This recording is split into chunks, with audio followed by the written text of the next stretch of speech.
Hello friends, welcome back to the new video guys and my YouTube channel guys. Today friend we are going to talk about guys how can we disconnect Wi-Fi network in Realme phone. Friends, you want to disconnect guys your phone Wi-Fi network in your Realme phone. So friend, how can you disconnect? Today I will show you in this video guys. So before starting video friend, first of all go and subscribe the channel guys. Click the bell icon and like the video. So friends, now let's see guys how can we disconnect Wi-Fi network. So first of all guys, open your phone setting to disconnect your Wi-Fi network. After on phone setting guys, we will click on phone Wi-Fi setting guys, tap here. So in which network guys you have connected guys, you want to disconnect. So how can you disconnect? So when right side icon guys, tap here friends, you can see this type of setting. So once click on this, remove this network guys, tap here to disconnect guys, we will off it.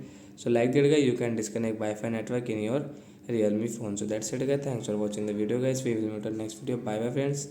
Before going guys, please go and like the video, subscribe the channel.